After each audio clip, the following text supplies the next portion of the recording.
Oh, speak, bitch. Come on now.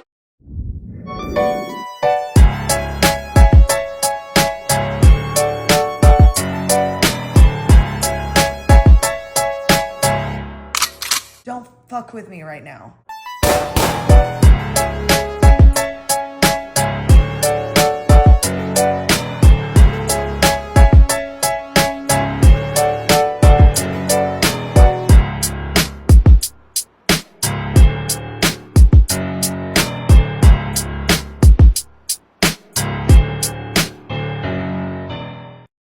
Hello, pretzels, and welcome back to the tripod.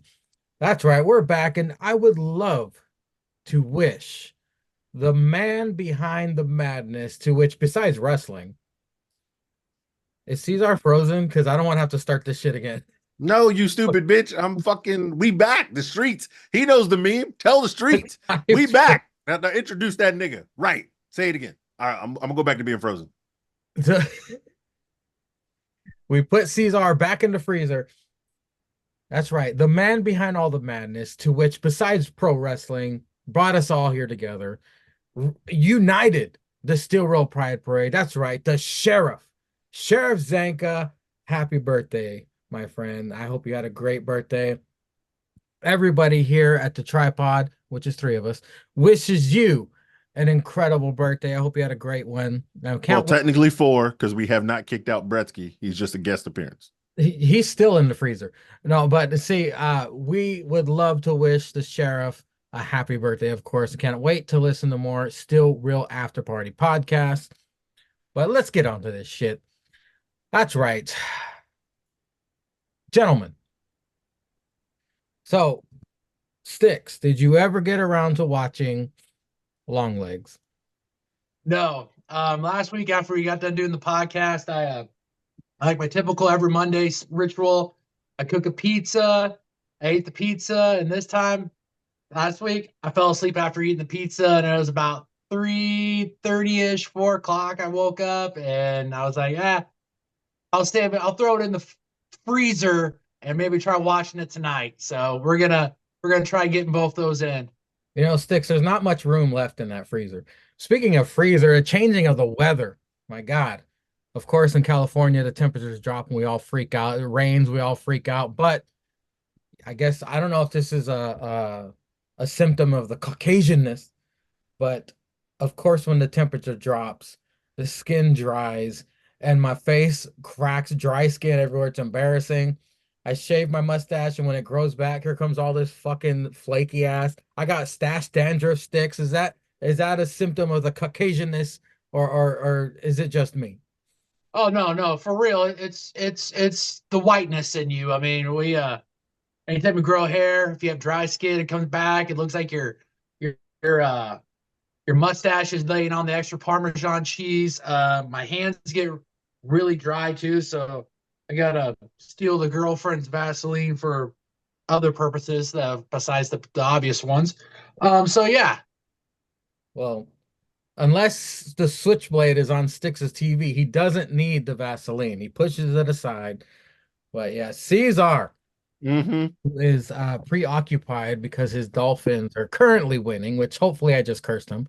But It's 17-6, so anything can happen. that's true. Hopefully none of the players get arrested before halftime. How have It's third quarter, so they made it. Oh, big ups. There we go. Big ups. They stayed out the streets. How you doing, Caesar? How's your week been, my friend? It's the closer we get to Black Friday, the more crazier work is for me.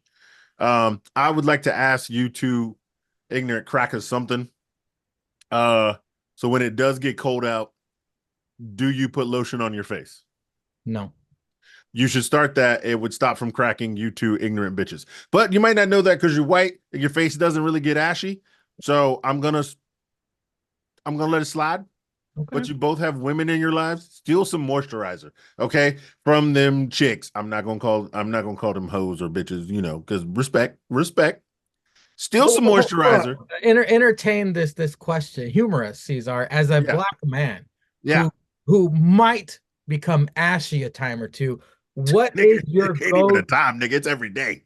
What is your go-to lotion? What would you recommend for the Caucasians to Bro, you. you just got to get them like lotions that is like super dry skin. You get them kind of lotions. You put it on you just put it on the face just a little bit, around the crazy areas. Now you're gonna have to go chapstick on the lips. I do not recommend putting lotion on your lips. If you do that, yeah, y'all wilding as fuck. Uh, but just get some extra dry skin lotion during the winter. Put it on your face. It will not dry as bad, bro. No matter where you put it. You shave the mustache, put the lotion up there, and keep it moving. You know what, Cesar? I'm gonna try it and I'm gonna report There next we go. You got some homework. to show You you. know Your what's gonna bitch ass happen? should We're try gonna it get too. that. We're gonna get that picture in the fucking mess in the group chat, and it's just gonna be like fucking white. Like he's gonna look white face. He's gonna Yeah, go he's gonna put like full way too white much face. lotion, like No, I way too can much predict. lotion in his hand. I can predict what's gonna happen next week. I'm gonna have a bright red nose, bright red right here because my sorry ass skin gets irritated Yeah, by and every like his cheeks and his forehead will be totally, totally not bright burnt. white. Yeah, they won't be burnt at all. They'll feel great. And he's gonna be like, "This is some bullshit. This is some bullshit." No, watch. I'm gonna look like that operation guy. The next tripod gonna be the red right here, red. It was like, Yeah. but you, Cesar, did you catch any movies or any TV shows you want to discuss? Uh, I've been actually burning up the Apple TV. Mhm. Uh, I've been watching some other shows, man. I haven't been to the movie theaters. Just nothing jumps out at me. I really like going to the movies, but nothing really jumps out at me Mhm. right now. Uh, but TV shows I've been watching, man, a little spy thriller on Apple TV called Slow Horses. I don't know if I mentioned that before. It's a really good show, man. If you like spy thriller kind of espionage things, Yeah. really, really good show. Um, it's a British kind of thing, so it's Oh, MI6. okay. Um, but still, it's like really good. I like the way it goes. It's like a bunch of guys trying to prove themselves to get back in MI6. Like they've been kicked out for something dumb, but they're still spies. Sometimes MI6 sends them on a mission. Yeah. Sometimes they don't, but they all work for this like crack shot guy. It's a great show. Great show. You know, Love that show. Apple Uh, TV has been hitting home runs yeah, left and right with series. They yeah. got Ted Lasso. They Ted have Lasso good. Bad Monkey was a great one. Bad Monkey's good. Yeah, Shrinking, one of the Shrinking. That's what best I was about to say shows, next. So I just started Shrinking. I'm like 2 or 3 episodes in. and it's good. Yo, It's yo, that great. show is good. Yep. I don't know. If you want to watch something with the women, I heard this show called like Tell Me No Lies is really, really good. The bitches seem to love it. I think it's mostly like just drama between like friends who like maybe moving apart and now they're friends again, but Apple they're all TV. doing some backhanded. Nah, it might be on something else. I think Oh, it's on Netflix. Actually, I think this is on Netflix. okay. I think Tell Me No Lies is on Netflix, or Hulu. But I heard it's really, really good. Um, super, super drama, and like just comes back to bite bitches in the ass later. Shit, like a bunch of friend groups keeping secrets, and Yeah. then as soon as one of them gets like super crossed about it, starts like snitching. Bitch ass niggas snitching in the streets, and Snitching then like a Vic on NXT. yeah, snitching. Um, Supposed to be a really good show. as far as movies go, I did check out a couple. I checked out My Old Ass, which is on Amazon. It's with I was Aubrey thinking about Plaza. watching that. I was thinking about that's a movie. I thought it was a show. It's a movie starring Aubrey. Well, she's not actually the star. Aubrey Plaza. Right, right, right. I'm not going to spoil nothing, but Mm-hmm. it's it's you watch the first 15 minutes of it and you're fighting to turn the movie off because it's Okay. everything that repulses me about this generation, but Yeah, then it takes a turn and then it gets good. I highly recommend My Old Ass, heard it was good. streaming on Heard it was good. Amazon Prime. If Yeah. you got a woman, Sticks, you might recommend this one to her. She might like it as well. But also I watched something that blew my mind, and as the diabetic tripod that we are, blood sugar drops, I get a panic attack. It's the one of the worst feelings ever. Mm-hmm. Stress rises. Horrible time to put this movie on, but I did it. Smile 2. Did you Yeah, guys I heard see the Earth first Smile 2 one? is good. Did you see the first one? No, but I would watch.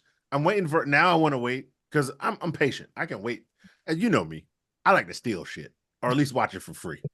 I heard the first one's really good, and then the second one's got that Got that hot girl in it from Yeah, because I think the first from one's Power on Rangers. like one of the I think the Yeah, first one's on one of the streaming apps like Netflix or yeah. Hulu or But Max you or know, something it's like got that. Smile 2. Smile 2's got the hot girl from Power Rangers and Aladdin. Yeah. The live action Aladdin. And so I just can't say no when she come on the screen. But you know, it couldn't make it to the movies when it was out. I ain't see the first one. I'm one of those people who gotta watch the first one to watch the second one. But I heard it's really good. I heard both of them are really, really good. And the trailers seem dope. The trailers were both dope. So yeah, I might want to see that. So Smile is kind of unique, the franchise that it's building, in that you don't necessarily have to watch the first one, which is Okay. good because Right. all new Right, characters, but same premise, right? So same premise. It's explained in both movies. It's explained. okay, On okay. the Well then first never one, mind then. Yeah, the okay. first movie, it's real deep in what's actually going on. The Uh-huh. second one, you can kind of tell what's going on from the beginning. But at a stressful part in Smile 2, my sugar dropped. So I was doubly stressed watching this shit. I was freaking out, Why but wasn't your fat ass eating donuts or something? I had some Skittles. I always keep Okay. Skittles. I taste that Did you shake rainbow. them? Did you shake them up? I You gotta shook shake. that shit. I shook Yeah, you that gotta shit. shake them up to activate them. That's how they do in the streets. And I ah okay, I'll say it's good. I'll say it's Yeah. good. Okay. And the consensus from all the ratings I've seen is that it's visually great, which I Yeah. agree with.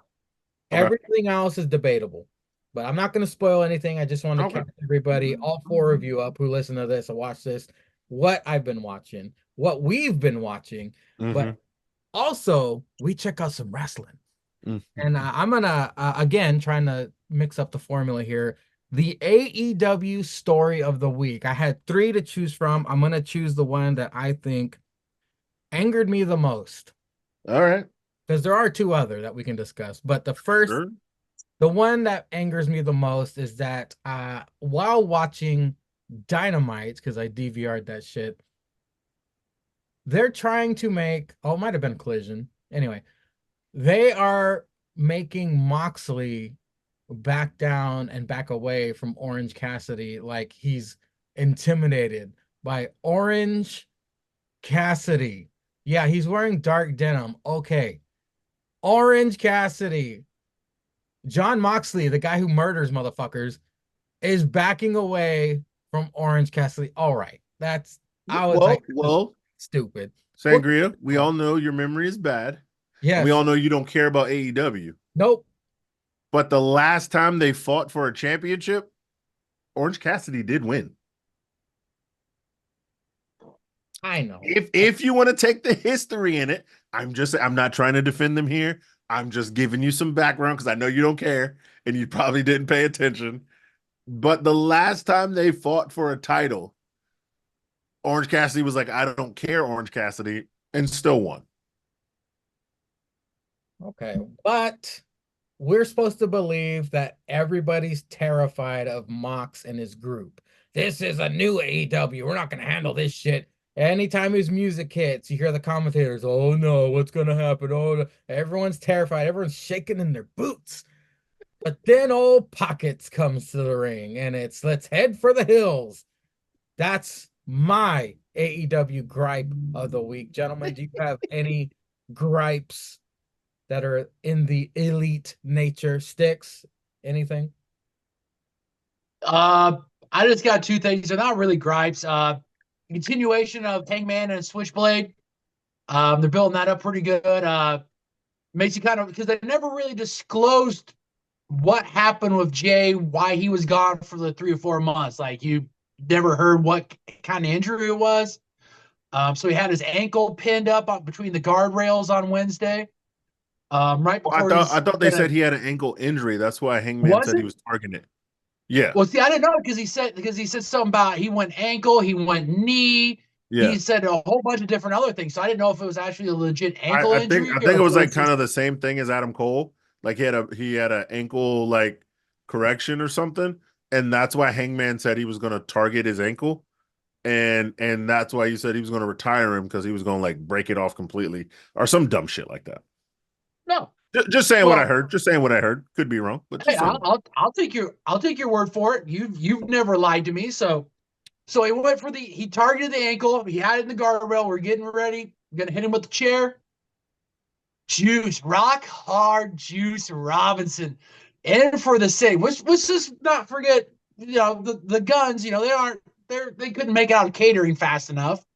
So rock hard comes out, makes the save, chases off Hangman Page. But I want to say something. This Friday night had a little interview segment with one Harley Cameron, basically talking about the year that she had. And then I think it was maybe 3 to 5 minutes. And it was just hilarious of how she talked about the year she had and kind of from her point of view. And by the time they were able to talk to her about what her plans were going forward, the remarkable Renee Paquette said, "Oh, we're out of time. We got to go back to ringside." So they just cut her off, and the commentators were having so much fun with it. Like they were getting ready to say something like, yeah, Tony, we got to go back to action here." So those are the two things I had. Otherwise AEW, Dynamite and Collision. If you have time to watch them, throw them on background noise. Watch them. They weren't terrible. Julius _ Caesar. Uh-huh. I know you got something to say about this. Yeah. I got a couple things I want to gripe about. I got a couple things I want to talk about. And then maybe one thing that was great. One thing that was great. We all know the great thing is Christian Cage. Come on. Let's all right, let's skip over that. I'm griping about this bitch Camille. Okay. How you driving an SUV and miss that big bitch Chris Statlander? I mean, that's a big bitch. That's a big bitch. Buck hunter. That's a 200-pounder. How you gonna miss this bitch with a whole car? With a whole car, and she just walking in the garage not looking. Bitch was probably on her phone. You know what I'm saying? Trying to drop some thirst traps or something. Tweeting. And then you gonna miss the bitch and hit a guardrail. See, this is why some of you bitches don't deserve your driver's license. I said it. I fucking said it. Most 60% of all women are fucking, y'all are like Asian at heart because you can't drive. Can't drive worth shit. Okay. I'm just telling you. You aiming for a whole bitch and you hit a guardrail. What's a guardrail doing in the back anyway? Shit should be at the ring, blocking all the assholes from jumping that shit, getting into the ring. Stupid bitch. I'd been mad like Sasha Banks too. Called that whole spot, by the way. Called that shit. I said she gonna rock bottom this bitch on top of the car, knowing this bitch is 4'8". You know knowing what? Sasha Stanks is 4'8". I think Sasha Botch picked the wrong manly woman. If she Yeah. really wanted to gun her down, she would have got Caitlyn Jenner. That bitch Damn don't right. miss. Would have That hit bitch that don't bitch. miss. She'd have got Caitlyn. What she got? Ray J's sister Brandy. I think she hit two niggas. Okay. Would have hit that bitch. She'd have got any bitch with the last name Yin, Chow, or fucking Wong, or fucking Hudan. Any bitch like that would have hit that bitch in the parking lot. Okay. A little 4'9", nothing bitch working in a sweatshop or a Chinese restaurant that had a number on it. Because we all know the ones with the numbers are the best. It'd be like number 2 or number 1 or number 7 or lucky 13. Those are the Chinese spots to go to. If it's named after a fucking name, don't go to that shit. If that shit say number 2, go to that shit. Because then you're going to be like, if this shit is banging, who the fuck is number 1, nigga? Because this is number 2. You know what I'm saying? That's how they get you. But anyway, any of them bitches would have hit that bitch. We wouldn't have been talking about Chris Statlander no more. She'd have been off TV, 2 broken legs and a broken back. Bitch gone. Okay. So ignorant bitches there. Ignorant bitch. Or Rikishi. I mean, he's good at running over crackers. Yeah, but he uses a limo. See, if he'd had an SUV, Rock wouldn't have been here no more.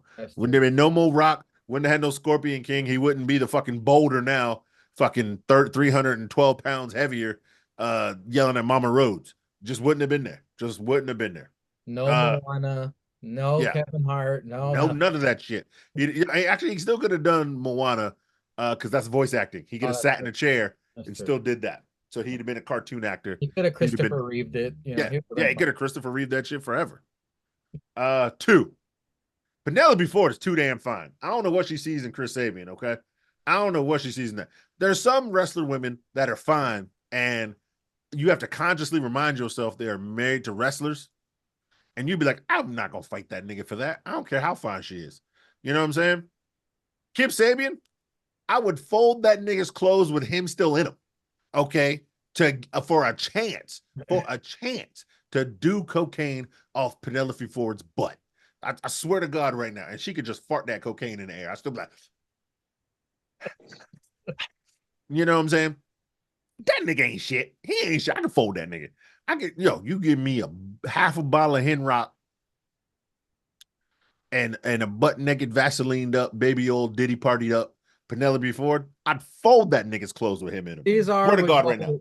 full Hennessy Ronin, put Kip Sabian back in his box and Suit armor and all. Suit armor and all would fold that nigga. Okay.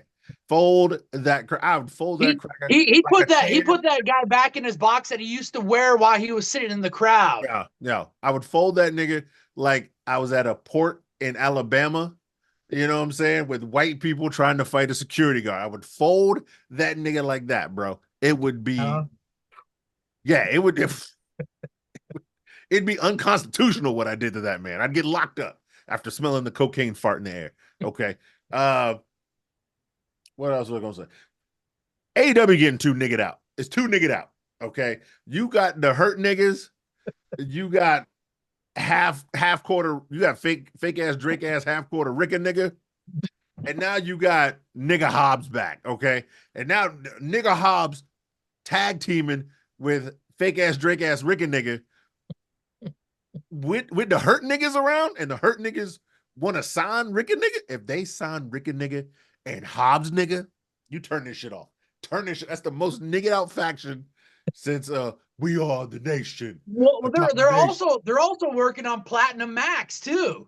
If they get that nigga and that gay nigga with Ricka nigga and Hobbs nigga, you turn that shit off. Okay, there's a reason why Swerve won't sign him, because he's like, y'all niggas gonna start selling weed. You can weed. literally turn the lights off because it will get dark every time they enter the room.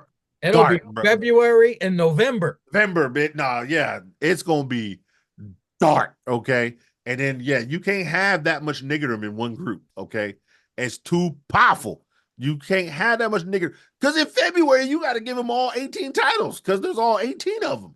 They got to get the tag titles, followed by the trios titles, by the I don't know what it's called, the international versus the heavyweight versus the TNT versus your mama's ass versus the chicken and waffles. You just got to get them niggas all the goddamn titles, because it's too much. Well, we do know between AEW and Ring of Honor, they have like 20 titles, so they'll have 2 more for new members. 2 more, yeah. Jericho got to give up that title.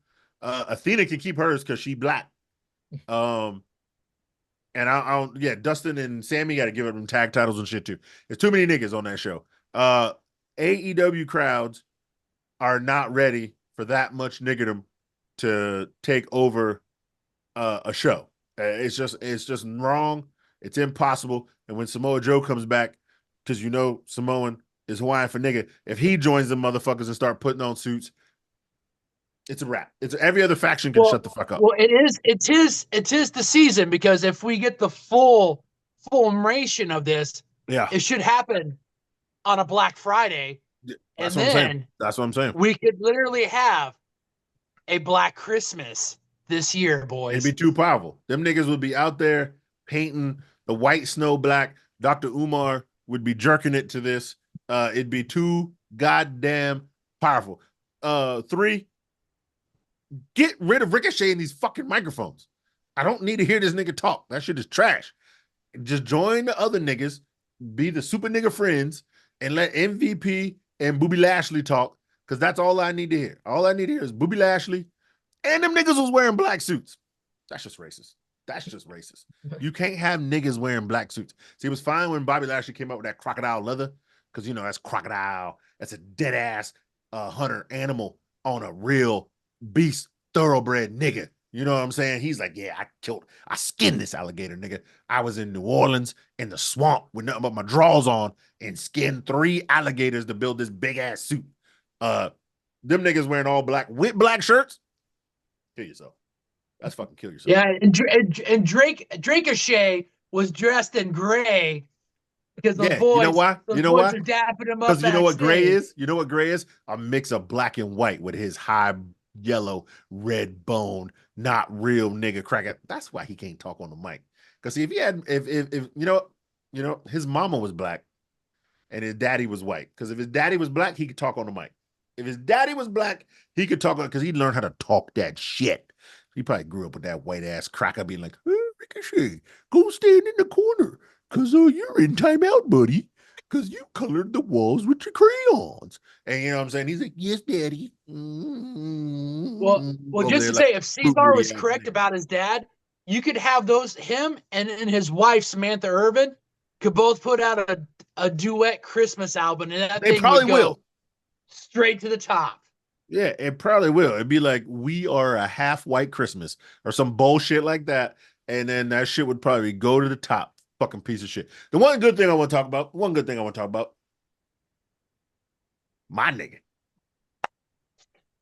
Captain Charisma. God damn, that boy good. That boy good. That nigga said, Taz see me do it. How come he ain't tell you? Because he a bitch. Damn, Christian, you calling Taz a bitch? He said, your father was a great legend. He was a big fish in a small pond, which is true. That's what everybody said. They said Taz was too good for ECW. And he said, when he got to the bright lights, he folded like a bitch. And I was like, damn, Christian. Damn. I mean, you ain't lying, but damn. And then he said, now that cracker put on a headset, and he talked because he on some bullshit. And he said, he ain't me because I'm him. Now bring your bitch ass down here and get in line with these other two soft ass crackers and watch me make your careers great because I'm the patriarch. And I said, Well, when he made the comment of, I wish your dad was dead, I Dead? was like, oh shit, we in it now. I seen that shit. And I'm gonna tell you right now, I'm an old ass nigga. And for 2 seconds, I wish Christian was my damn daddy. Because I was like, God damn, that's how you speak to a nigga who ain't got no direction and needs a daddy. And I said, Christian could adopt me. Then I said, hold up, I can't be white. Fuck that nigga. Keep wrestling in the ring though, and keep talking that shit. Because I like that shit. So on the lines of Febvember, and the patriarch involved, it was Nick Wayne. Actually, a ninja had a bad day because AR Fox got a picture of his dad stapled to his fucking forehead. You know AEW loves them staples. They do. What'd you think of that shit, Cesar? Wait, was this the same show? I think it was Collision. Oh, you know I didn't watch that shit. Oh, but still, if I did watch that shit was great. Oh, by the way, that Swerve promo was ass. He just gonna come up there mad and say, Bobby, full gear. Like the nigga was on meth or lean or some shit. They could have had an exchange. I think it would have been better if Swerve would have came out there like a little calm or a patient man like myself and been like, you niggas don't want to smoke. That shit would have got me. That'd have been way better TV. It'd have been the best promo of all time. Y'all can say whatever y'all want. But anyway, if AR Fox stapled that nigga's dead dad on his forehead on Collision, I'm about to go watch that shit after this. That shit's going. It was payback because the patriarch never forgets, right, Sticks? They never forget. There was the callback of when AR Fox was with Swerve to his dad's wrestling school. It broke the glass over him and had the bloody the bloody wife beater. So we didn't see it, but this could kind of be long-term storytelling if you kind of want to talk about it. Wait, isn't AR Fox with the other light-skinned niggas? Or is he by himself? I think he's by himself right now. Is he with Top Flight and them? I thought he was with Top Flight and them. No, he's not with Top Flight and them. Oh, it's that chick. That chick is with them now. I forgot her name. Yeah, Layla Gray. Yeah, there you go, Layla Gray. AR Fox gives him pussy. No, she's with Top Flight. Oh, but she cool with AR Fox. AR Fox. Yeah, so it's it's Top Flight, Layla Gray, and what was it, Action Andretti, the Action Andretti, hot-headed white guy that seems to get everybody in a fight. That yeah. now is like somehow they had that bleed over because Top Flight, I think, wrestled, was it Saturday too? Yeah. And one of the guys, Awesome. the one brother about took out Layla outside the ring, and the other one's like, "What are you doing? What are you doing? Layla's outside. You could have took her out." It's like, easy, boys, easy. See, that's what happens when you get too many light skinned niggas together. They start worrying about bitches and not worried about the goddamn because they always in their feelings. See, that's why the niggas is on Dynamite and the half and half fake ass Drake ass niggas is on Collision. Ricochet will end up there too, because that nigga can't talk. Well, there is a ninja who is very entertaining and is taking over Saturdays, the most entertaining segment besides Nigel and Tony's commentary, Okay. the MXM collection. If you haven't seen it, it's Yeah. hilarious. No, There's they be on highlight that bullshit. They on be on that Twitter. bullshit. I mean, them and their promos, they're trying to act like Johnny TV getting pulled off and shit. It's hilarious. Keep it up, MXM collection. Yeah. One of the very few reasons why I watched that stupid ass show, but want to move on to a TV show that I've just finished. The Penguin had its season finale. Incredible. You got Incredible. HBO Max? Yeah, that's a great show. Yeah, I don't have HBO Max. Had 8 episodes, so it's a quick binge. It's I love what they're doing with DC now.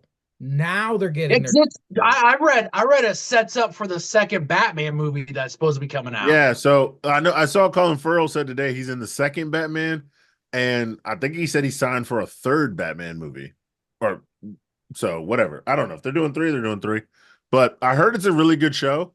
I just don't have HBO Max, but a dude at work's got HBO Max.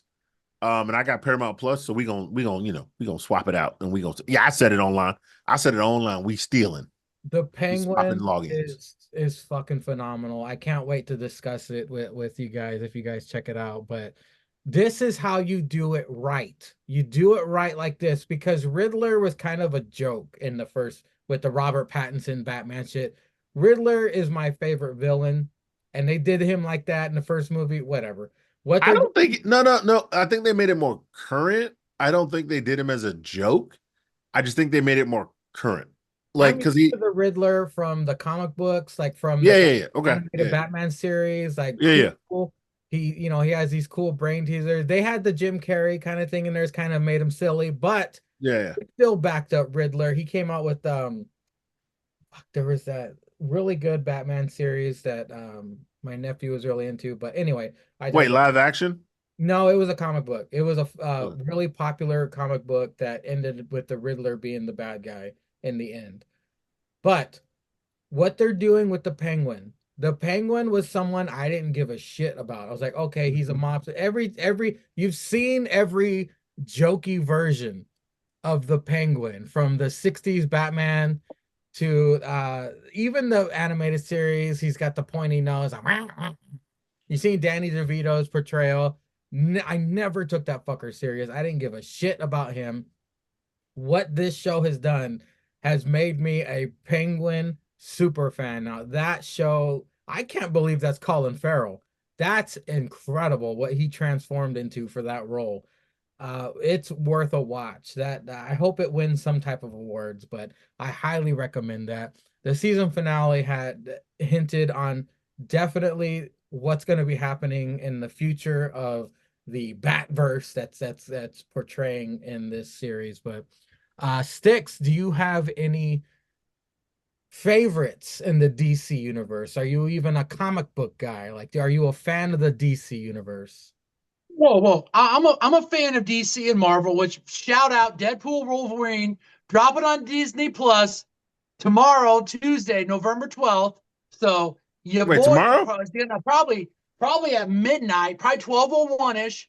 He's gonna be checking Disney Plus, see if that thing dropped because your boy's gonna definitely want to watch it. It's only an hour and 20 away from me. So my drug ass might watch that shit tonight. DC Universe, I'm a Batman fan.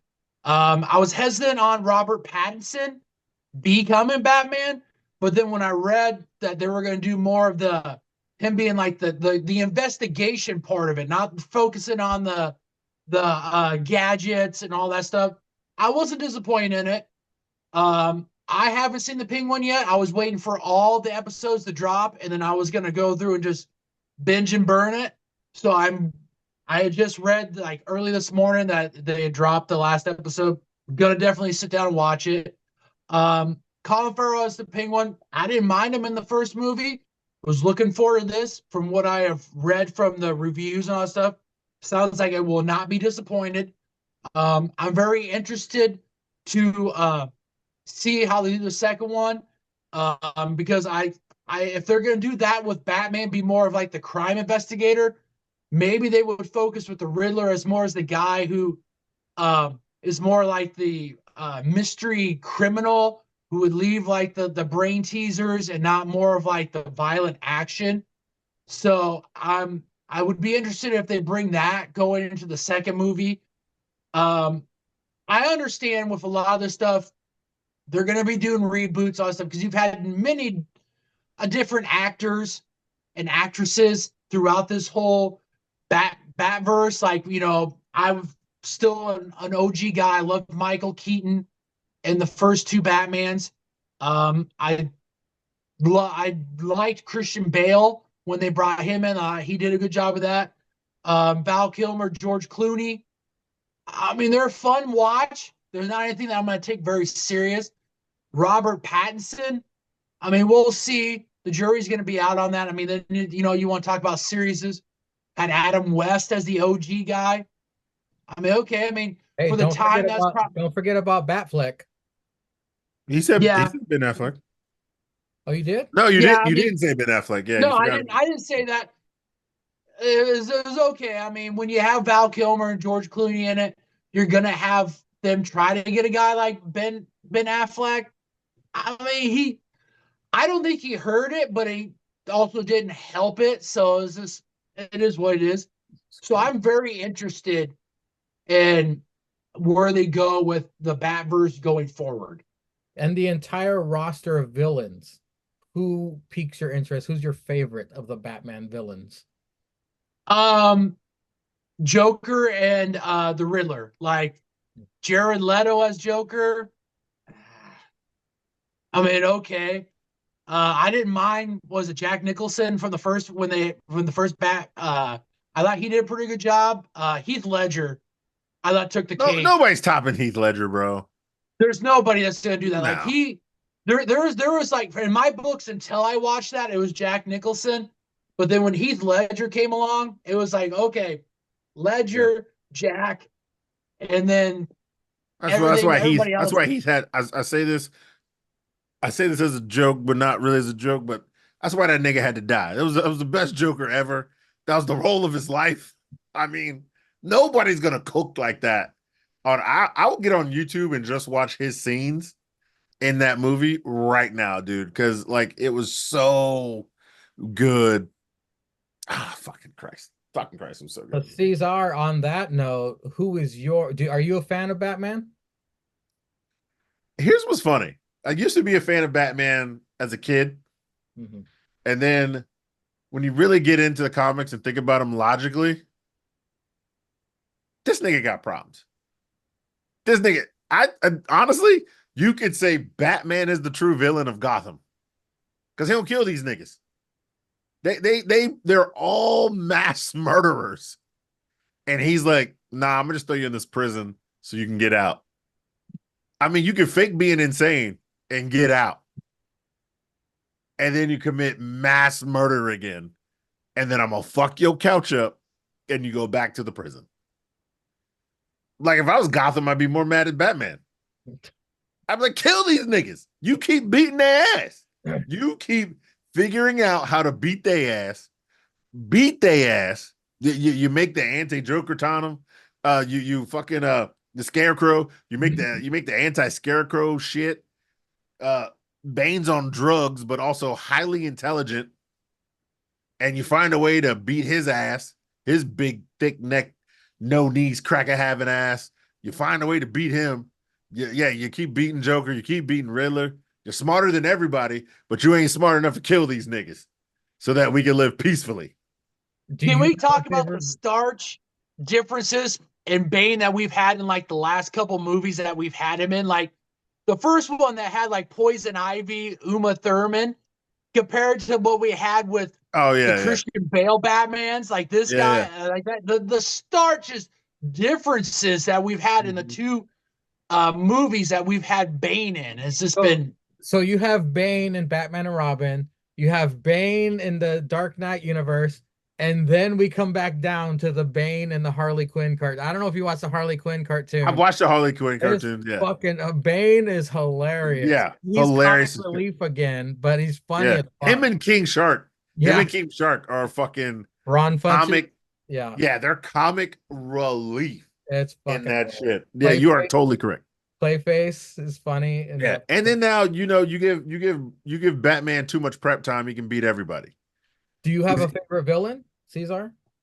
For Batman, Yeah. uh, so it's the Joker, but it's like Heath Ledger's Joker Mhm. and the Joker from the cartoon series The Batman, because the Batman Joker, it's more of a recent Batman. It was like in 2000s or something. It wasn't. No, Batman the animated series as a whole is probably my favorite Batman Yeah. cartoon, but the Batman, um, that Joker was great because he was also like he was like a martial artist Mhm. and he was high intelligent, but he was just crazy. He was just an agent of chaos. So he could fight on par with Batman when they fought one on one, but he'd also just do shit to do shit, which would like throw Batman off on how to like stop whatever he's doing, because Joker could actually fight while the crazy shit was going on. So Batman like literally had to figure out at multiple times, how do I stop this while fighting this cracker? But you know he was going to win because it was his show.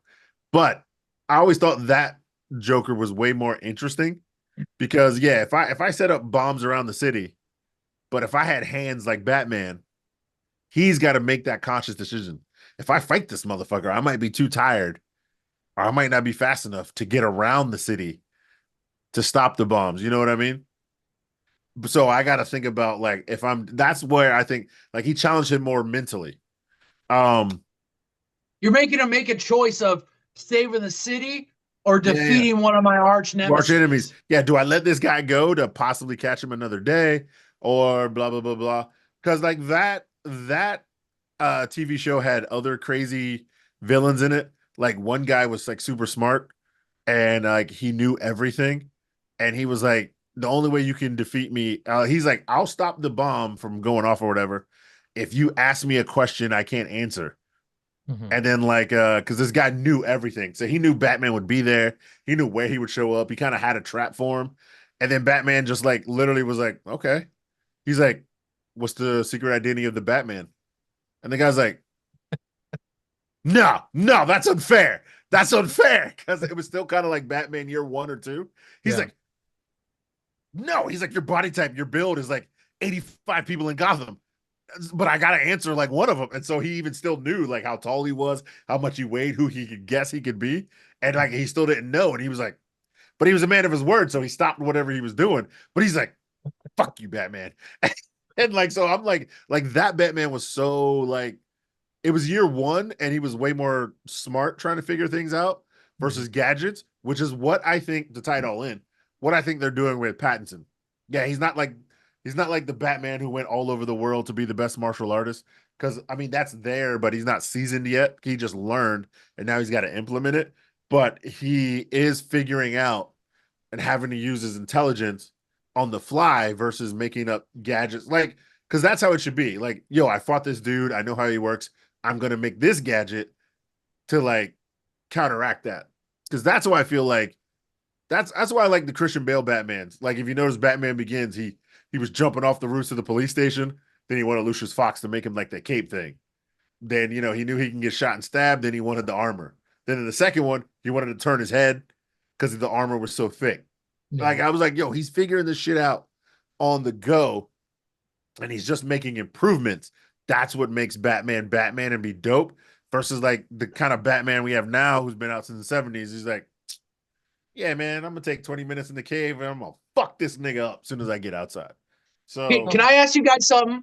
Yeah. Do you guys like the darker kinds of Batman that we had like with Tim Burton, Christopher Nolan, and what we're getting here compared to like what we had of like what was it, Joel Schumacher, who did like I think it was like Batman and Robin and like the last two after Tim Burton. Do you like the Oh, yeah. darker kind Oh, of yeah. like cinema types? The darker versions of Batman are made for us. The Joel Schumacher version is made for kids. It's made for That's money. why It's made for you taking your kids versus you taking yourself. That's why I didn't like the latest Venom movie. It felt like Joel Schumacher took the reins of Venom. I have never watched any of those movies. Don't. Well, you can watch the first one. It was all right. But yeah, I was gonna say the first one's good. The second one, which for some reason, when you have that cast of like Tom Hardy and Woody Harrelson, it should do good, but it fell flat on its face. It was a money grab. This one, feels like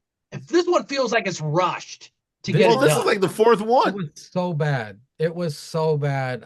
Venom, The Last Dance. Like I said, it felt like Joel Schumacher, but screw that. What I want to say before we move on. Yeah.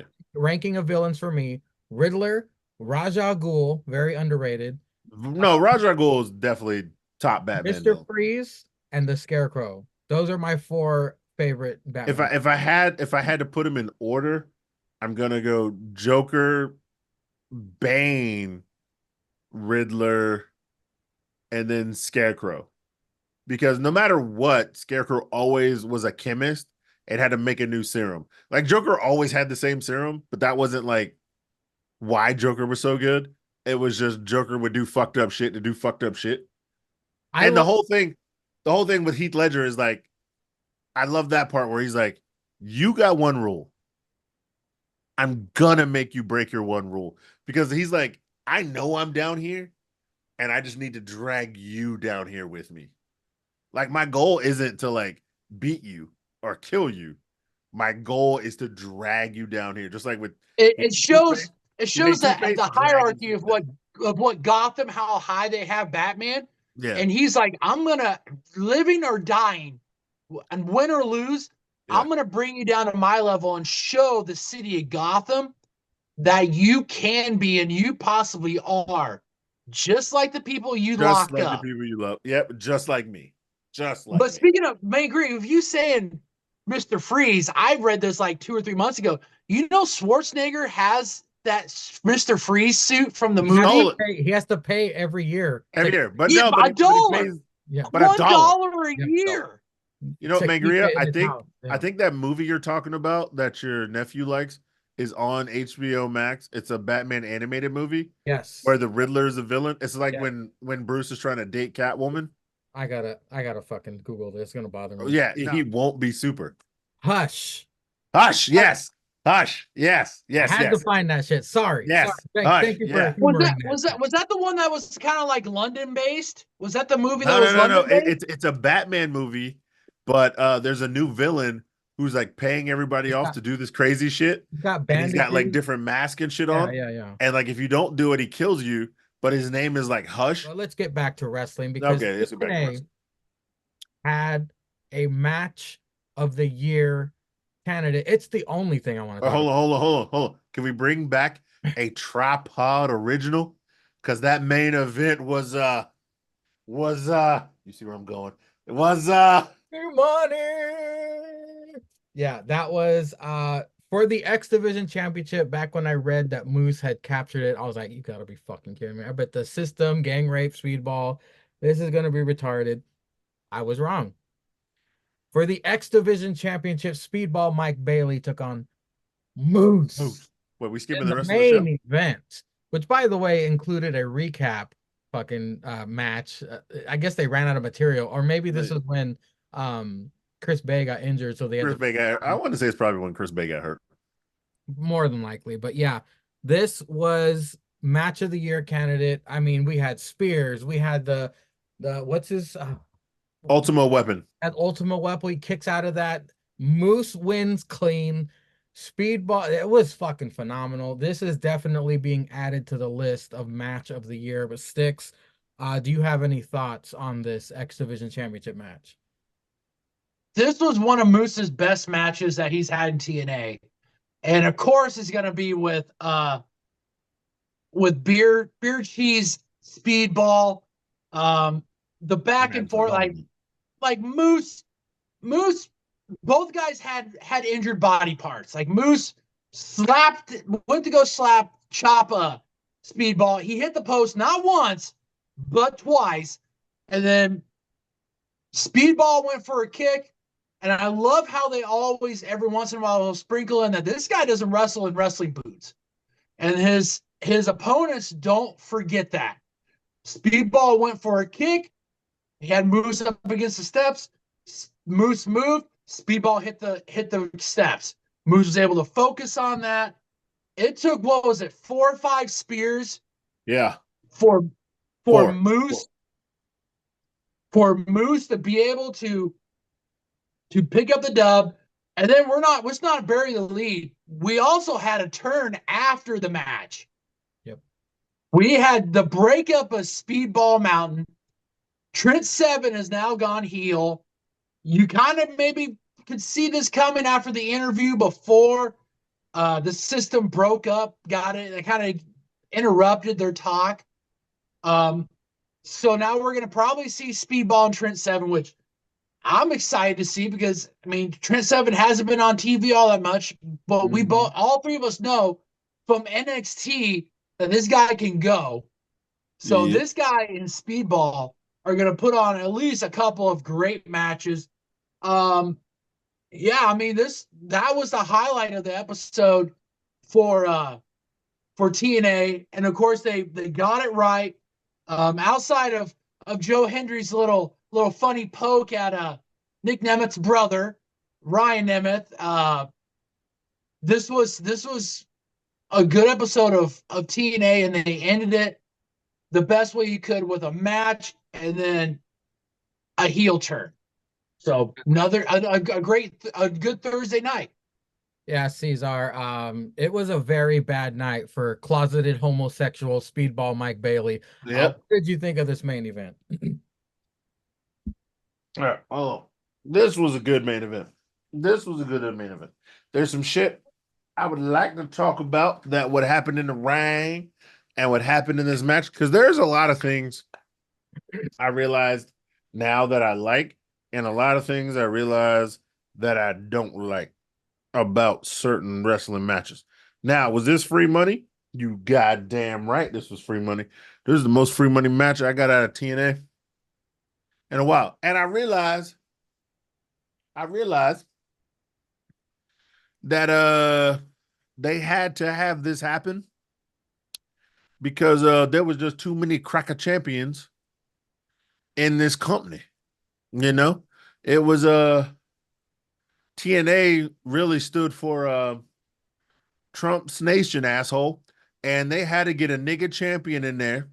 They had to get a nigga champ. They was watching the election. They was like, hey, everybody gonna think we racist because Scott D'Amore ain't here. And we know Scott D'Amore ain't racist. He loves the niggas and the whites and the spics and the fobs the same. He loves all the slurs, okay? Because he's a real motherfucker.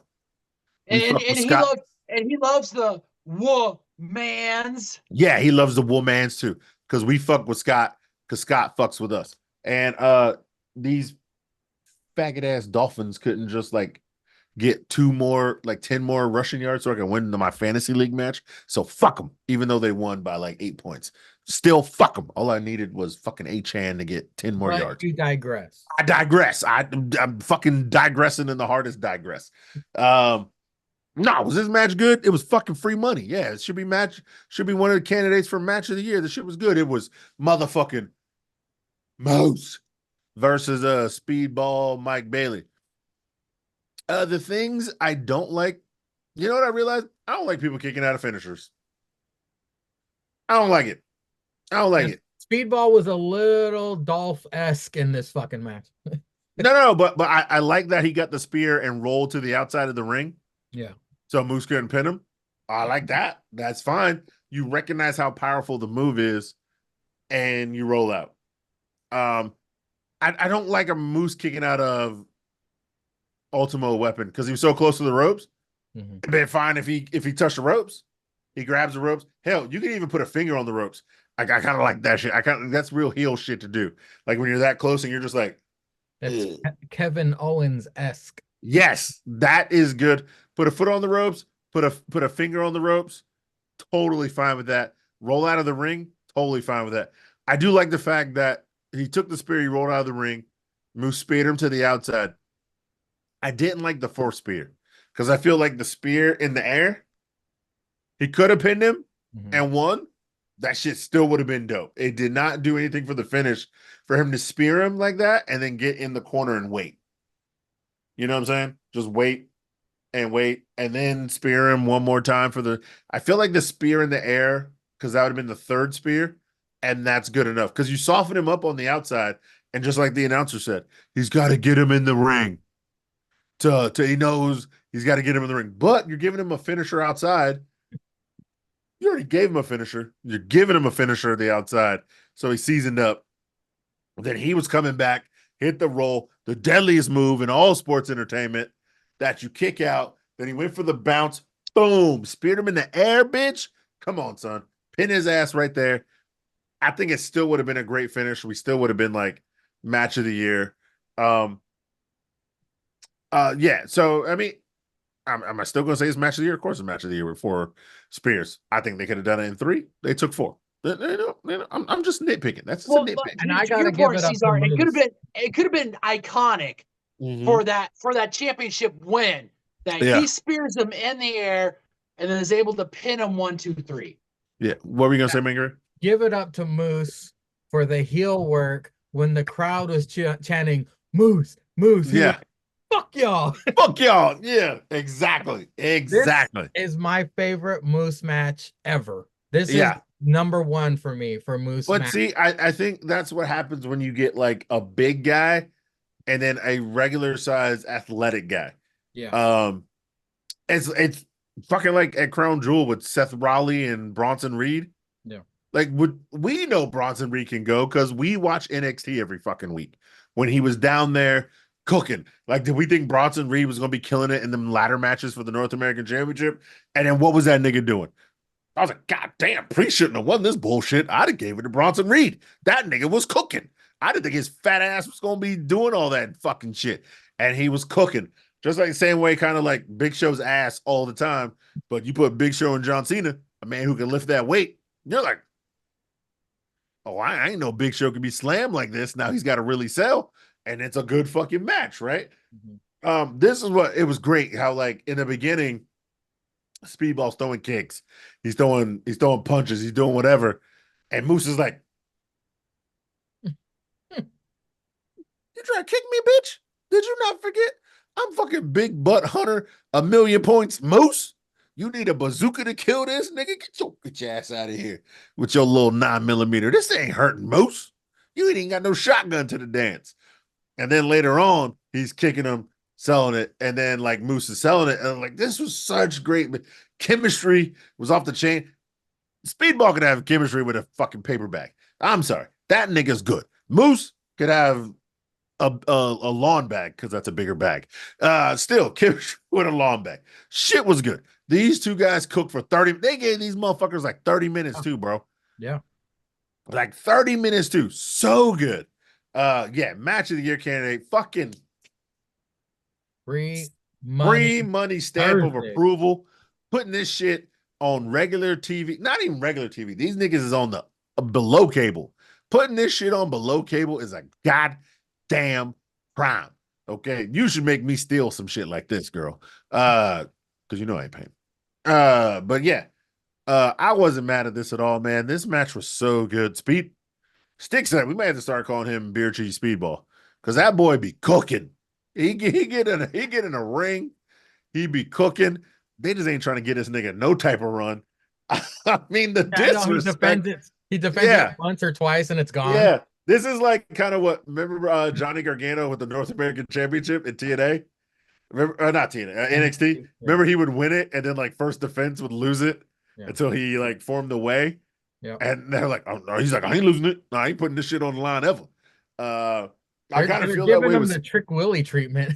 yeah, just snatching it. Yes, Trick really won the NA championship, lost it to Dominic like a day late, 2 days later. But still, bro, yo, Speedball's that guy. He's cooking.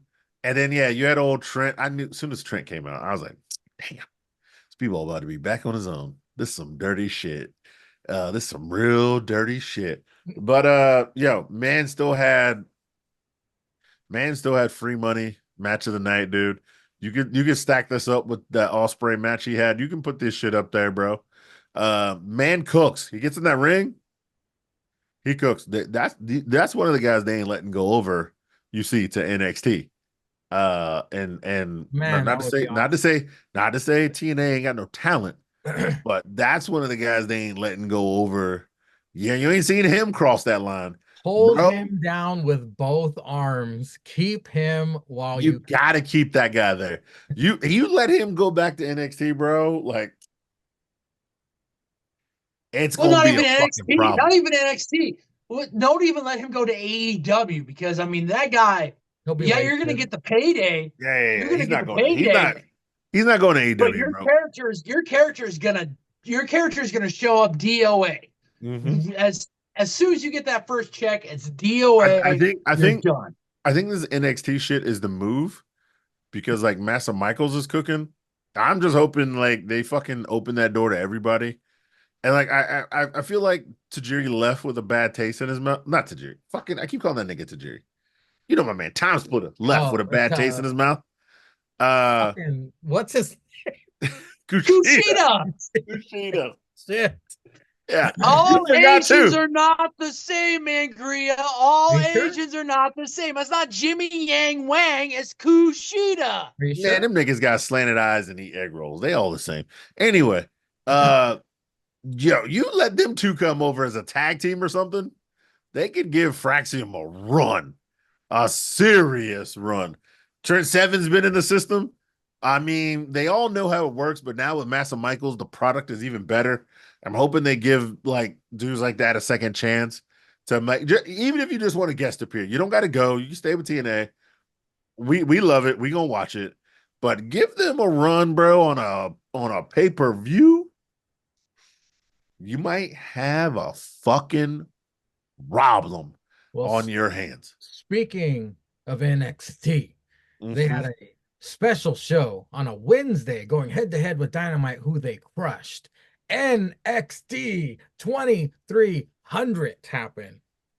The entire night, great, except for one. We'll get to it. We got to break this shit down. A hardcore match opened the show, the first ever women's hardcore match. Mhm. Lola Vice versus Miss Parker, Jada Parker. But Mhm. we had a special guest referee, unnecessary, Don Yeah. Marie. Yo, yeah. Lola spinning fist to chair. The chair connects with Jada's head. Looked painful for both. Yep. Lola getting cheeky with that Cholula. Lula green dick. Jada dropping that battle dunk on Lola through a ladder. Lola uses her own spicy pan dulce to crush Jada in la basura. Jada smashes Brick in Lola's face to escape a rear naked choke. That was out of nowhere. It was kind of cool. Out of nowhere, bro. Jada put some extra stank on her final battle donk to attack to win the match. And I get an abrupt commercial break immediately. I have no idea what happened after that 3 count. Fuck you, CW. But I digress. Cesar, what did you think of the first ever women's hardcore match in NXT? Well, it cooked because these two women can go in the ring. Recently found out, fellas, Lola Vice is off the market. Oh, yeah. She's off the market. She's fucking that nigga that rolls with Jada Parker, the light skinned nigga. Mm-hmm. Yeah, she's fucking one of the niggas from ODM. So she's in the mud. Yeah, or she's getting her mud pushed in. Or mud butt pushed in, whatever. But no, this match was good. They let these ladies cook, and that's what they did, man. They were out here fighting, tussling, getting it in. Yeah, there was chairs, there was other shit, bricks. The brick threw me off. I was like, damn, she hit that bitch with a brick. That's that old school shit. That's that hood shit. Hit a bitch with a brick. That's that hood shit. I thoroughly enjoyed this That's match. that Friday shit. Yeah. Craig. Craig, Yeah, hit get him up, fucking Craig. Get up, Debo with Craig. the brick. Yeah, hit Debo with a brick. Get up, Craig. Get up, Craig. Yeah, hit a bitch with a brick, man. That's when you know bitch from the streets. She using everything, hit a bitch with a brick. In the Philly arena, cooking. These two are great to get. It's crazy. Has Jada won every match? Has Jada won two? I think Jada's two up. I don't think Lola's got a win yet. So interesting that they went that way. Because I know they were high on Lola Vice at the time. They're high on Jada Parker right now. I figured it would go 1-on-1. I figured it would go 1-on-1-2-1, and then they would do something else. But hey, man, if you want to keep it running this way, I ain't mad at it. It was a good match. They might have a best of 7. They might sneak that shit in there. Yeah, remember Cesaro and Sheamus had that best of 7, and then they became the Bar, one of the best tag teams ever. If this is Lola's fucking not Lola, if this is Buck Teeth Ava's shit, have these bitches keep fighting each other and then go for those women titles and then maybe bring them back to NXT so they can go on all. If this is a credible way for them to get the women's tag team titles and then have that Bianca and Jade maybe feud that I think we all want. We all want that. We all want that female nigga nigga. Yeah. That would be a great way to bring it down. Therefore, they can maybe feud with Lash and Takara again, or Jakara. Keep it down there for a while. Cora and Roxanne, as we see, they team up. Hell, even Julie and Stephanie. If you don't want them to take that women's title right now, big bitches, Jordan and fucking I'm still calling that bitch Delta. I don't know her real name. Them two big bitches may be fighting for the title as well. I don't know. I digress. I'm just saying there's a lot of teams that can be in NXT to keep it flowing. And then if you do think those two women are ready without the heavyweight championship to call up, they can appear on Raw fighting bitches, SmackDown fighting bitches, NXT fighting bitches. So I'm just saying, we say shit on the tripod, right, and then shit happens. Because I feel like I was talking shit about Ricochet last week, and then his bitch ass showed up this week on AEW. So we know they listening. They got the government hacks. They're saying. The ones who hacked me. And still, Chelsea Green, first ever women's United States Championship. And you better make that shit happen. You better make that shit. Could you imagine Miss America from Canada showing up? Yes, so that's great. All I need. She would have the sash and everything. It would be so much good TV. And then everybody's speculating that they don't know whether they're going to make the women's IC title or if this is going to transfer shows at first. Then they'll make the women's IC title. If this transverse shows, it's got to be Chelsea Green. I need her back on Raw, fucking with Adam Pearce. Yeah. On SmackDown, fucking with Crack-A-Man. Aldis.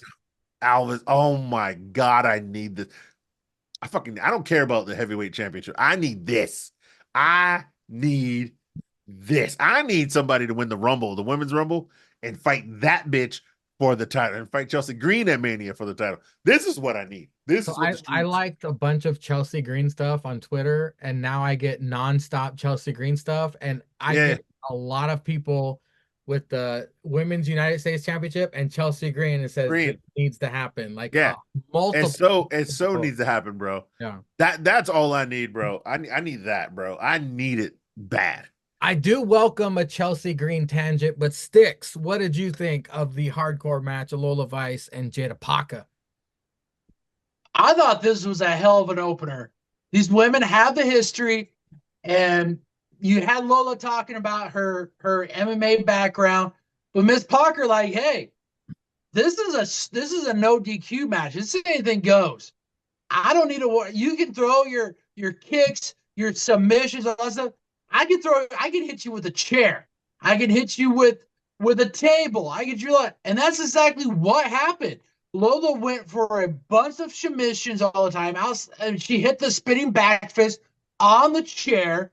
And Lola and Miss Parker, she was using the environment. She used the chairs, like you guys said. She used a brick. She used another chair for a hip attack.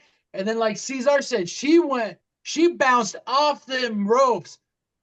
not as fast as Braun Breaker, but she made it look better than what Braun Breaker does, bouncing off them ropes, hitting that hypnotic to hit that dub on her. I mean, I wasn't mad at the match. I thought it was a hell of an opener. These women, the history they have, I could see this continue going. Hell, I could even see them teaming up. Like they weren't that bad of a tag team when they did the one time they did, but we had little Little shenanigans. fuck shit. Yeah, little shenanigans outside that. They could team back up again, knowing that they both have just that fiery attitude, and you have two different styles that when you bring together in a tag team could be like one of the ultimate tag teams that you have. I wasn't mad at this. I thought it was great for both women. Both these women are ascending in the women's division. Uh, I mean, both should at least have at least a mid card North American Women's Championship run.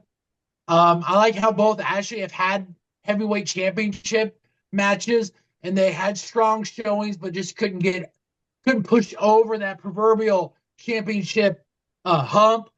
But as North American Women's Champions, I think it would be a good run for them to have to show that these women are the future and are future NXT Women's Champions. For sure. Hopefully sooner rather than later. Up next, Wes Lee versus Bouncy Javon Evans. Apparently, Wes attacked RVD at some point. I didn't see it because of the commercial break. Oh yeah, it was in a break. Yeah, he hit that nigga with a chair. Javon is such a unique star. Always great to see him. I just saw him get brainbustered on the ring steps. Ouch. And Randy Orton's getting carried out in an ambulance from one pile driver. There were a few botches, nothing all elite, but just noticeable. Javon flies across the announce table. Wes gets the bent up chair from the women's hardcore match, but RVD rocking the Just for Men hairdo comes out. Javon attempts a 5-star frog splash, but Wes was way too fucking far out. He didn't quite get all of it, but Javon does win. And another abrupt commercial break. Sticks, what'd you think of this matchup? I thought it was a good match. We've talked about how both these guys can go. They put on a good match. Javon shows you that this guy's athletic as fuck. I mean, this guy, to even come as close as what he did on that frog splash from essentially one corner all the way to the opposite side. I mean, yeah, did he get all of it? No. But you can't tell me 5 to 7 other guys on a WWE roster that could at least hit that far. It's more 6 to 7. It's like him, Montez Ford, and maybe I don't know, Johnny Gargano in his prime. Shit. Yeah. There's not very many people that can do that. So that shows you that, hey, this guy can go. Wesley, we know about Wesley, one of the best North American champions. The heel run that he is on, I mean, this guy's getting booed out of the arena. And so that shows you that this guy's heel work is working. He can go in the ring. It wasn't a perfect match. You very rarely get perfect matches, but it was a good match. It was a nice match to have follow up that heater, that banger of a women's match. You were able to kind of, I don't know if you want to say kind of bring it down a little bit, but it was a nice follow-up for this. Both these guys showed out. The future is bright for both these guys, especially for Javon. Throwing RVD in there, like you said, he got attacked backstage while he's talking to Kalani. Him being able to come out, kind of provide a little bit of a distraction to Wes to tie that into the whole 2300 ECW appeal, the flavor, the just a little bit of what was in the air for that Wednesday night. I didn't mind the match. It wasn't anything that you need to go outside of making yourself watch, but it was respectable. So yeah, and I appreciated the ECW, cameos all throughout the night. At least he wasn't Tony Skeetsing it and giving them all contracts for fucking 3 or 4 months. But Facts. Cesar, we had Wesley, we had Javon Evans, we had RVD. What did you think? Yeah, apparently RVD did Kaylani a favor for that promo backstage. I don't know if you saw it, Mangria, because of the commercial. But Kaylani apparently is a big RVD fan. So Hmm. she was doing the splits on some boxes backstage, and then like Yeah. he came up. Yeah, it was pretty good. It was pretty good. It was pretty Showing the good. booty or showing the clam? Nah, she was showing the clam. She was showing the clam because she was camera facing. Camera's facing this way. She's on the box. She's on a couple of boxes doing that. RVD walks up and he's like, "Hey, nice splits, nice flexibility or something." And then he throws his dumb leg up on the fucking Oh, he on ruined. the yeah on the box as well. But he's standing and she's like on it. And she's like, thanks and blah blah blah. And they're talking or whatever. And he's saying like, she's like good. And then Wes hits that nigga with the chair. That's when Wes hit that nigga with the chair. We're guessing he was probably going to be the special guest referee. But I digress. Then we get to the match. It was nigga. Oh, nigga. Darkness. Wesley versus Bounty. And this was the true definition of Massa Michaels NXT. It was niggas extra talented in the ring. Fucking Can I ask you doing something? Hey, work, Cesar, doing dirt. was it not awkward after RVD gets jumped? They go right to Javon's entrance where they show the words. They start like ice freezing that thing as he's laying there on the fucking ground. I think in the tags. Yeah. Man, I don't even know. Was it a nigga? It wasn't no white ref. It was a nigga ref. Was it nigga ref in the ring? Or was it? I can't remember. Yeah, we'll say for context, we'll say it was. Yeah, No, it was nigga ref. It yeah. was. I think it was nigga ref. The bald guy. The bald yeah, it was bald. Yeah, it was nigga ref. Yeah, because it was nigga on nigga. Darkness spreading. Yeah, nigga ref. Niggas extra talented. You know what I'm saying? You know what I'm saying? It was dark in the ring. Niggas. I can't think of an X. I was gonna say niggas X12, as in like it was dark out. I don't know. Niggas extra time because it was dark in the ring. Yeah, niggas extreme time because the refs, as you know, I think Book said it. The refs were told to be more lenient with their ruling, and I think it was this match. I think it was match, and we'd all know Book was cooning. So yeah, you could say we had some extreme coonery wrestling going on with Book during this match. Yeah, it was definitely NCT. I'm not naming it. What? Nigga extra coonery? I'm not naming it extreme coonery. Well, I mean, it's an X and not a T, but Book was definitely cooning. He was cooning when fucking Trick Willie came out. He was cooning with that. He was cooning real hard. Fuck, I can't remember what the matches. We'll get to it. But that nigga was cooning real hard for one match. I can't remember what he was cooning for. I think it was the Italian match he was cooning. I don't know how you gonna be that black when two whites is beating each other up. But I digress. We will get to that, pretzels. But yeah, it was niggas extra talented in the ring just because of Wes and Javon. No, they were really good. Yeah, it was a really good match. Yeah, it wasn't for a non-gimmick match after a gimmick match. Super good. Yeah, that cracker jumped like 80% of the ring, maybe even 87%. Motherfucker leaped, bro. I don't care. You could just hit a snooker splash. You jumping that fucking far across the goddamn ring.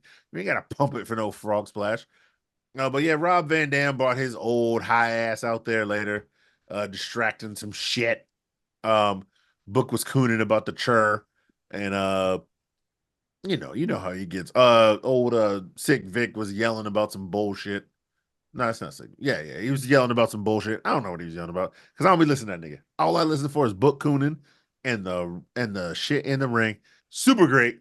I was thoroughly entertained, and then we had some other bullshit going on. Well, after this, we saw Rhino spear Mr. Stone, and then All Ego and Ridge took on Bubba and Trick. Bubba gives Dudley glasses to Book, so he was extra cooning. No, Bubba, he was extra cooning. Bubba takes care of the brothers. He takes care of his brothers. Cooning. Yeah. It was an okay match. Bubba seemed gassed quickly, but this is coming from a guy who needs a nap after I tie my shoes. Ridge eventually rolling up Trick for the 3. Bubba and Trick do the waza. Then Devon brings the wood. They put All Ego through the table. These motherfuckers are really behind Ridge. They're pushing this mother. He is definitely going to be the next guy to lose to Trick. To Trick Williams. Yeah, facts. Cesar, what did you think of this tag team match featuring Bubba Ray Dudley? So yeah, the bad guys come out first. So Ego comes out to that trash ass song. How dare you? That shit's trash. And then Ridge, who is all trash, comes out. So all trash Ridge and song trash Ego. Both hit the ring. And then wait, did Bubba come out first? Yeah, Bubba came out first. Because he went over to Book and he had the glasses and Book was cooning for the white man. He was definitely tap dancing with salt on the fucking what is it, salt on the fucking cardboard. You know what I'm saying? Like a little yeah, white man. Yeah, white man. Yeah, white man. That was Book. Book was cooning. I don't even know if you call that cooning. He was fucking pandering to the white man because he wanted to be in Dudleyville. We know, bro. That's why we fuck with Bubba, because Bubba fucks with us, and by us I mean niggas. Bully Ray, my man. Yeah. So he was fucking with that coonery ass nigga named Booker T. Gave him some glasses, and then Trick Willie came out. You know what I'm saying? And the only nigga that Booker T likes, whoop that Trick. Well, he likes West. So whoop that Trick came out. Crowd's hype. He liked Mello. Mello ain't there no more. I know, but he liked him. He liked him. Yeah, he liked him. Yeah, he likes the heel niggas. But yeah. Yep. So he liked Mello, so he likes Trick. You know, that just correlated. So yeah, pretty good match. You know, guys did their thing. Nothing special. Ridge with the most dangerous move in all of sports entertainment. That dirty ass roll up will get you, girl. I think they're proving a point. Ridge, pin and Trick. Yeah, like you said, Bubba was a little gassed, but I mean, Bubba got his shit off. He got what he did. What he did. Trick did what they did. Ridge got the pin, and then yeah, Bubba came in, started whooping that ass. They were fucking up Ego. I don't know why didn't they fuck up Ridge in the ring with this. Why didn't they hit like? Why didn't they do one move to Ridge and then one move to Ego? Like, but they did it all to Ego. Fucking Ego up after the match. Hit him with the WhatsApp. Hit him with the glasses. And then told him to look for tables. No tables under the ring. Then the music hits. Of course. Reverend Devon comes out with a table. Book flies off the handle. He's mad he's been replaced by a real nigga who's got a table. What's he doing here? What kind of shit this is? Blah, blah, blah. Cooning again. You were just praising Bubba, and that's your man, Bully Ray. You loved him. And now that Devon comes out, cooning. Back to cooning, hating him, calling Dr. Umar, wondering why this nigga is hanging out with this cracker. You know what I'm saying? Just super, super mad. Hella mad. And then next thing you know, they put Ego's bitch ass through the table. Then everybody's celebrating. And Ego sitting there looking hurt.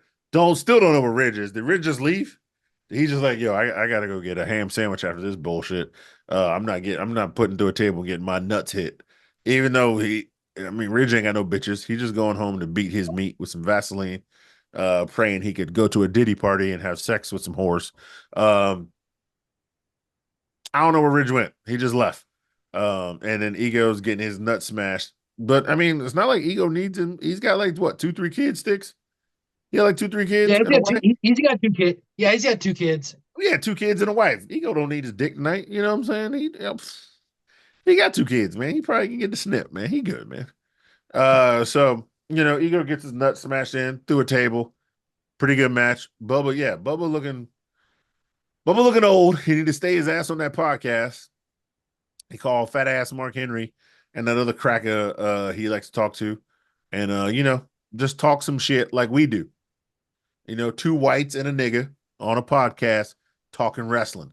That's what Bubba need to do with his other white friend and that nigga ass Mark Henry. Well, Sticks, what did you think of All Ego and Ridge versus Bubba and Trick?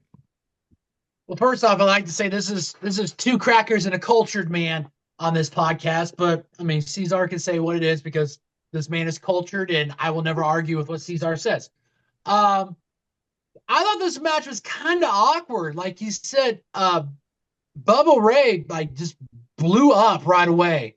And a lot of the moves that he was doing are very slow, very kind of like pulled punches, pulled it.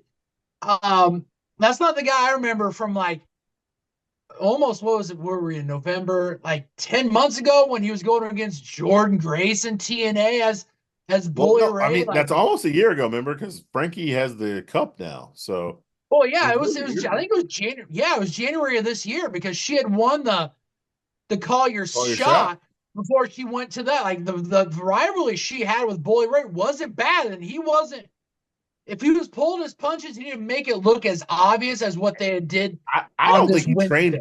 I don't think he trained for this match. They knew they were going there, and I just don't think he trained enough. Yeah, and I think he should have did that because I mean I think it kind of affected the match a little bit. Like you could tell Ego was gonna have to carry this, and for as much as I want to say he did, it was just I mean it was an okay match. Like you said, I even thought the roll up was kind of awkward because it came out of nowhere. Like Nowhere. you can see it where like some guy takes damage and then a fresh guy comes in, rolls him up, and then it's like, oh shit. But like both guys were semi fresh, and Ridge just comes in, rolls him up, gets the three, and then he dips out to go back overseas to I don't know if I think he has a wife and a kid. I don't know. To hurry up and catch that red eye back overseas while Ego's getting fucking wazzopped and put through a table. I mean, it was an okay match, but I don't like them pushing Ridge just for the fact that Ridge doesn't do anything. I think for me, I know for me, but I think for also you guys, he doesn't do anything. Like he's not even like a heel. Like you say, oh well, I mean, he's a heel. He's a decent enough heel, so you got to at least throw him into a championship match. He isn't even that type of a heel.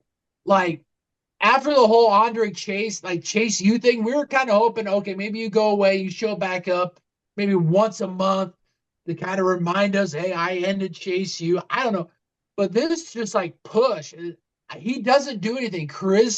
Charismatic, on the mic, in the ring. I mean, at some point you got to cut your losses like you did with like White Khali and just say, you can go be all elite all you want, but they're going to find out after a while that they're just throwing money into a black hole that isn't worth it. And I think there's so many other different heels that you could have be in this spot that would perform better than him in the ring and on the mic. See, I still think if he would have, because like he took out Chase U just because like Stacks isn't doing anything, the lawyer's not doing anything. If he'd have taken this role and messed with the family that way, I think that would have been a better build to have been trying to go for the North American Championship than the heavyweight champion. Because like he took out Chase U, right?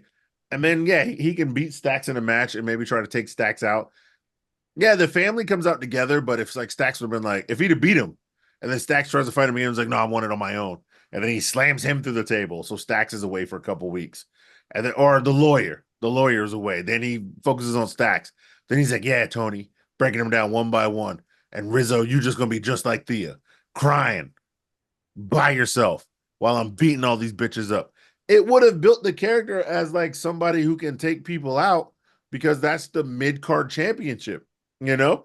Then obviously Tony's got enough juice that Tony Then would have won the match. he could go by the moniker the Faction Breaker. Yo, see, Took there out you go, Chase U. Sangria. You cooking. You He, cooking, Sangria. hey, You I got cooking. Because yeah, he breaks Chase U, takes out the leader, puts him in the ambulance, right? Breaks the fucking family, takes out the lawyer, and then takes out Stacks. Metaphor's next. Take those Oh motherfuckers. shit. Yeah. Well, Kraken Man ain't back, so maybe not take out Metaphor. But all right, it'd have been dope if Noam Dar came back and he did that though, right? Let's say he takes out Oba, right? Not Oba. Takes out Menta, main man Menta. On site. Yeah, onsite Menta beats Noam. So Noam's coming back. Like, nah, you beat my man Menta. Oh, you put him on the shelf. I'm back now. Beats Menta, and then does that to like the family. Maybe like takes out the lawyer in the parking lot, and the lawyer's like, "No, I seen it. No, I'm doing it myself. I'm doing it myself." Takes out fucking the lawyer, takes out Stacks in a match, and We then fights just Tony we D. just revived Ridge's Rich career. Holland. The You tripod. can't Oh, think yeah, building Rich Holland. No. And then he fights Tony D in like a hardcore match, and they both got crowbars or some shit like that. You can't tell me if they did that and then it would have led up to this at Deadline, like or even later, the next pay-per-view. You can't tell me that shit wouldn't have cooked if he was taking out like group after group, and then like maybe he doesn't beat Tony. Because Tony really don't need a North American Championship. Or maybe he does lose, or maybe he does beat Tony. And you give him that title, and then Tony moves up, obviously, to the heavyweight championship as somebody credible who can fight Ridge and get in a program, not Ridge, Trick, to get in a program with Trick while you build up guys like Oba and Wes. Wes is there. I don't know why Wes is facing Bouncy. It's like they're just like holding him to fight Trick later. But like, yeah, guys like Wes, guys like Ridge, guys like Oba, something like that. But then you could have had Ridge with a title, and I guarantee you, we still would have hated Ridge, but it would have made sense because he's getting wins, he's taking people out, he's showing how brutal. I mean, he took out Big E, so that should be his thing. He takes people out and puts them on the shelf, like people who we think are lower than him. So yeah, he takes out Main Man Mensa, he takes out Noam, he takes out the lawyer, he takes out Stacks. The direction they go in after he loses the Trick. The Trick, yeah, of course. What were you gonna say, Sticks? Well, I'm just saying this. This would be like what Cesar just said. This would be a build for that. Not only that, character build, but it's in more in ring work. And like Cesar, if he wins the North American Championship, you could see how he does with the championship. Like if he bombs, then it's just a North American Championship. You could have it right into the story that maybe Tony D comes back, gets his revenge, reclaims the championship, and then you can allow Ridge to fade off into level up territory or just he'll be on speed. Maybe They'll put him on speed. Yeah, he'll be on speed. Yeah, he could be on speed. Like I just don't see it. I just don't see what they see with Ridge. Like I don't think his in-ring work is smooth, is great. He's on his best days, he's decent on the mic. And I think at best, this guy could be a North American champion at best. Like I wouldn't see this guy as my heavyweight champion. Like if that happens, then that's some Eric Bischoff end of the road for WCW shit. Like you're just grasping straws, hoping something sticks, and it doesn't. Like this guy just doesn't have it for me. Yeah, you know what would have been great? Maybe not him going through Metaphor, but him going through Chase U and then the family. He could have fought somebody like Javon, who they are high on, and then you have guys just tripping up Ridge in that match at a pay-per-view. Like everybody's wearing black. It could have been like the lawyer tripping him up on the ropes one time, like that before Ridge never gets going, and then Javon wins. The Bouncy wins, and then like everybody who wronged him, like all 8 of them standing on the ramp, taking the mask off. You can see it's Chase U and the family just laughing at Ridge, thinking like, you thought you was going to keep this? You thought we weren't going to get our get back? Or you have it culminate in a rarely used lumberjack match where everybody's outside. Everybody that was wronged by Ridge ends up costing him the match. Yeah, and then like nobody's attacking Javon. They're throwing him back in the ring, and they're just beating the shit out of Ridge on the outside. Yeah, it would have been great, man. That would have been way better than this shit. That was way too much time to spend on Ridge Holland. Let's move on to the time killer match that bad of NXT 2300. I don't want to spend too much time on this because no one in their right mind believed Nunzio was going to take out Tony D after Tony D murdered Oba Femi. This match was 10 seconds. Exactly. That's why I don't want to spend that much time on it. Yeah, Tony D. They all eat pizza, whatever. The main event is worth mentioning. The 10 women tag main evented NXT 2300. We had Roxy, Cora, Fatal Influence versus Julia, Stephanie, Zariah, Jordan, and Kalani. What a privilege it is to be able to see the best women's division in professional wrestling main event. The crowd is hot for this. The ladies are bringing it. South Philly for sure is sports entertained. JC screaming when Zariah got a hold of her was very funny. The Juggernaut shining bright. If this wasn't enough for you, Lash Legend and Miss Jackson come out and get attacked. NXT 2300 is drowning in a sniz Nami. Zariah accidentally spears Jordan Grace, but F5 to Roxanne and Zariah gets the pinfall. Great main event, and they're setting up something between Zariah and the Juggernaut. Hopefully Jordan sticks around. Hopefully permanently. We'll see in January. Well, I don't know. I mean, she had a match Thursday, so Yeah, we'll see what happens. But excellent main event, Sticks. What did you think of the 10 women tag main event? I personally thought there was three things. One, this match was great. Great main event. Showcase the Divas division that not only does NXT have, but WWE has. Two, they are setting up Zariah and Roxanne. But I also thought three, we could see Julia and Stephanie versus Lash and Miss Jackson, because we kind of had that in the promo, but we also had that in this match. Like, those two came down. Those Julia and Stephanie, their focus shifted towards that. I liked a little bit of the seeds planted between maybe if Jordan comes to NXT, Jordan and Zariah with that spear on the Jordan. You know, she kind of shifted her focus a little bit to Jordan, and then she was able to still hit the F5 and pick up the dub. This match was a great way to cap it. Like you said, we were bookended by the great snizzes of NXT and the WWE. For 2300, the fans were into the beginning match and this match. Numerous points we had women's wrestling chanted in this match. This was your all-star match, and all 10 women showed up and showed out. Like, this was great. This was a way to how to not only reestablish your women's division, because we talked about the turnover in NXT that goes to the main roster, but also implementing new women. This gets them over. This is another a match that shows you that if WWE wanted to do another just standalone women's pay-per-view, they legit have the roster to do that. Like, every year they could do that.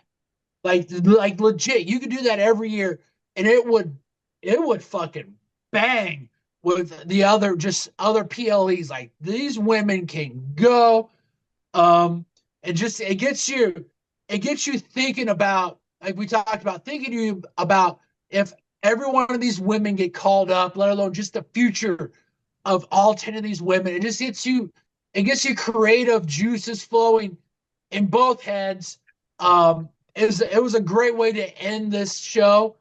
And I thought, NXT, once again, they know what they can go to. If they need a go-to main event, it's any one of these 10 women, but you throw these 10 women in a match against each other. This thing's going to cook. And Master Michaels, he was in there cooking up a dish of the night. Yeah, Cesar, this 10 women tag main event. Usually I'm sick of multiple tag, 12, 10, because AEW it's a death. But they did it right. Even with the foreshadowing, I forgot to mention at the end when they all raised their arms and Jordan stared at Zariah. Yeah. Perfect storytelling. Chef Michaels was on point. But Cesar, what did you think of this main event? No, once again, good main event.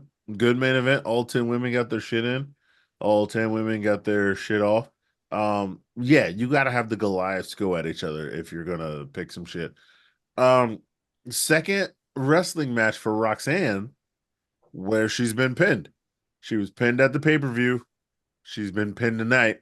Shout out, I don't know if y'all watched that online clip where she kicked Robert Stone. Oh, y'all didn't see that? She did a I saw it. Wait. So Sangria, you remember when Master Michaels was kicking people in the hallway, that old clip? And then he was like, "What's your name, Stan?" And it was like, it's fucking what's his name? It was Sean Spears. Sean Spears. Remember when Sean Spears is Stan? Yeah, he was yeah. He's like, Stan, and then he's like, I kicked Stan. So Roxanne was complaining to Cora that she's been pinned twice. Yeah. And then she was like, yeah, blah, blah, blah. And then Stone walked up, still hurt from the gore.